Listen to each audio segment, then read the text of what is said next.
Hello friends, how are you? I hope you all are fine. So friends, हमने रीड जीत नाम से जो सीरीज स्टार्ट की थी उसमें हम समाज शास्त्र में यूनिट जो फर्स्ट है उसमें हमने पहला टॉपिक जो फैमिली है वो हमने कंप्लीट कर लिया था।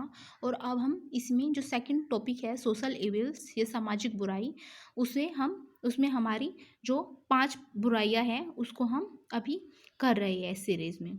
So let's start the class. So friends, जो बुराइयां होती है वो क्या होती है? समाज के लोगों का समाज के विरुद्ध किया गया कार्य क्या होता है?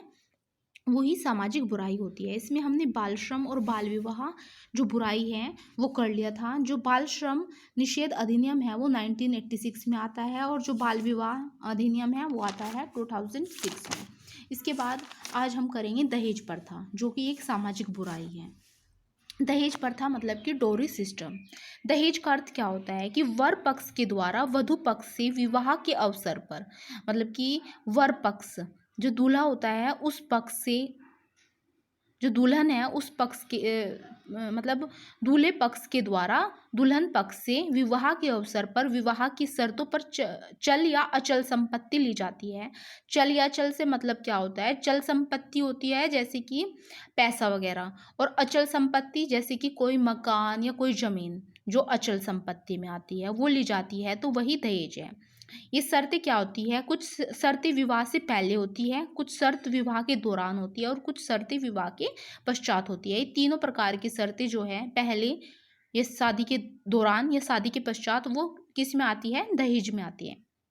सो दहेज निवारण हेतु कुछ कानूनी प्रावधान किए गए हैं। इसमें दहेज निषेध अधिनियम 1961 या 1961 है, जिसको मंजूरी कब मिली थी? 20 मई 1961 में।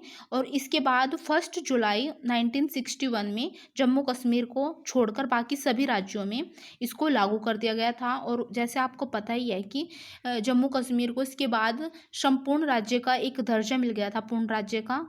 तो इसके बाद जम्मू कश्मीर को 31 अक्टूबर 2019 से इसे जम्मू कश्मीर में भी इस अधिनियम को पारित कर दिया गया। दहेज क्या है? एक संज्ञेय अपराध है और दोषी को 5 साल की सजा होगी और कम से कम 15,000 तक का जुर्माना।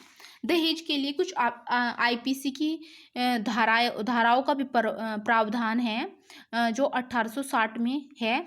जैसे कि धारा 498 में क्या है कि 3 वर्ष की सजा, 1 लाख अगर शादी के बाद दहेज के लिए परेशान किया गया है। मतलब कि धारा 498 में क्या कहती है कि जो व्यक्ति अगर शादी के बाद दहेज के लिए किसी को परेशान कर रहा है तो उसे 3 वर्ष की सजा और कम से कम 1 लाख का उसको जुर्माना देना होगा। इसके बाद धारा 304 बी, इसमें क्या है कि अगर शादी के 7 वर्षों के पश्चात यदि किसी महिला की असामान्य परिस्थिति में मृत्यु हो जाती है तो इसमें सजा का प्रावधान है। लेकिन अगर वधु पक्ष चाहे तो तभी ये सजा वर पक्ष को दी जा सकती है। अगर 7 वर्ष शादी को हो गए हैं और किसी असामान्य परिस्थिति में, जैसे कि फांसी वगैरह लगाकर या कुछ जहरीला पदार्थ आदि खाकर अगर वधु ने या उस लड़की ने हत्या कर ली है या आत्महत्या कर ली है तो उसके लिए भी सजा का प्रावधान धारा 304 बी में है, अगर वधु पक्ष चाहे तो।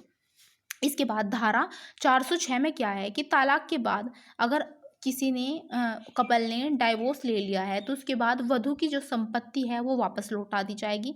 वधु की संपत्ति से मतलब क्या है कि जो फर्नीचर या जो भी वो पैसा या सामान जो भी वो शादी करके उस घर में लेकर आई थी तो वो सब कुछ उसको वापस लौटा दिया जाएगा। यदि वर पक्ष ऐसा नहीं करता तो उसको 3 वर्ष की सजा दी जाएगी। सो ये क्या है? ये है दहेज प्रथा। दहेज प्रथा, दहेज का अर्थ क्या होता है कि वर पक्ष के द्वारा वधु पक्ष से चल या अचल संपत्ति का लिया जाना ही दहेज है। ये शादी के टाइम भी लिया जा सकता है, ये शादी से पहले, शादी के बाद भी। इसके बाद कुछ कानूनी प्रावधान है तो जो दहेज निषेध अधिनियम 1961 में आते हैं और जो 20 मई 1961 को क्या हुए थे? लागू हुए थे। इसके बाद कुछ धाराएं हैं, धारा 498, धारा 304 बी और धारा 406। इसके बाद जो हमने 3 जो सोशल इविल्स हैं वो हमने कर ली है। इसके बाद ये चोरी भी एक प्रकार का कि सामाजिक या व्यक्तिगत बुराई आप बोल सकते हैं। पहले ये व्यक्तिगत व्यक्ति विशेष के लिए बुराई होती है, लेकिन धीरे धीरे ये समाज को इफेक्ट करने लगती है, तो ये सामाजिक बुराइयों में इसको सम्मिलित कर लिया जाता है।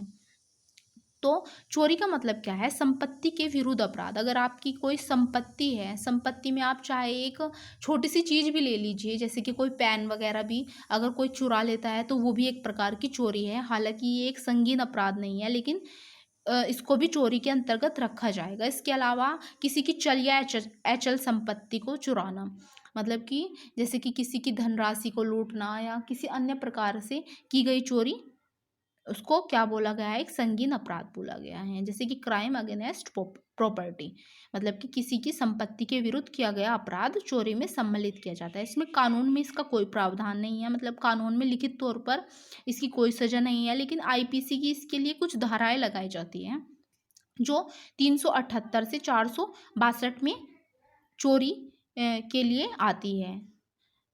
इसके बाद 378 में चोरी जो है उसके बारे में है, और जो धारा 390 से 92 तक का है वो डकैत के लिए। अगर आप डकैती करते हो तो वो सारी धाराएं आएगी इसमें। सो आई होप आपको ये समझ आया होगा दहेज प्रथा और चोरी। और इसके बाद हम लास्ट जो हमारा धूम्रपान या नशाखोरी है, सोशल इविल, हम इसको करेंगे। और इसके बाद वस्त्र और आवास वाला जो समाजशास्त्र का थर्ड टॉपिक है उसको हम अपनी नेक्स्ट वीडियो में करेंगे। सो मिलते हैं नेक्स्ट वीडियो में। जय हिंद, जय भारत।